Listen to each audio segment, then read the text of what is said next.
ఇప్పుడు మనం teeth set ఎలా క్లీన్ చేయాలి? లోపల టిష్యూస్ ఎలా క్లీన్ చేయాలనేది చూద్దామండి.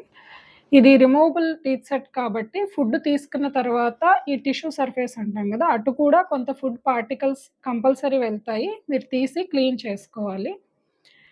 అండ్ క్లీన్ చేసేటప్పుడు ఈ టీత్ ఉన్న సర్ఫేస్ వరకే డెంచర్ బ్రషెస్ అని అవైలబుల్ ఉన్నాయి. ఇటువైపు మాత్రమే క్లీన్ చేయాలి.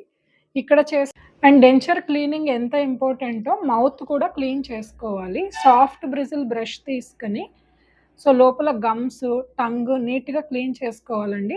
టీత్ సెట్ పెట్టుకునే పేషెంట్స్‌లో హైజీన్ సరిగ్గా మెయింటైన్ చేయకపోతే లోపల ఉన్న టిష్యూ పైన బాక్టీరియల్, ఫంగల్ ఇన్ఫెక్షన్ వచ్చే కండిషన్స్ చాలా ఎక్కువుంటాయి. And every day night time ఇది వాటర్‌లో పెట్టినప్పుడు డెంచర్ క్లెన్సింగ్ టాబ్లెట్స్ ఉంటాయి. పౌడర్స్ ఉంటాయి.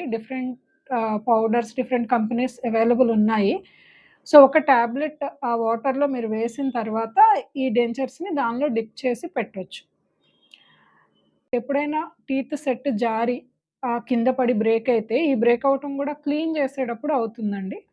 అందుకే మీరు క్లీన్ చేసేటప్పుడు కూడా వాటర్ ఉన్న బౌల్ దగ్గర ఉండి క్లీన్ చేస్తే అది ఒకవేళ బై మిస్టేక్ స్లిప్ అయ్యి కింద పడినా కూడా వాటర్‌లో పడేలాగా ఉండాలి. కమింగ్ వీడియోలో టీత్ సెట్ వాడుతూ ఉన్నప్పుడు ఎలాంటి ప్రాబ్లమ్స్ వచ్చినప్పుడు డెంటిస్ట్‌ని అప్రోచ్ అవ్వాలి అనేది ఇన్ డీటెయిల్‌గా చూద్దామండి. Thank you.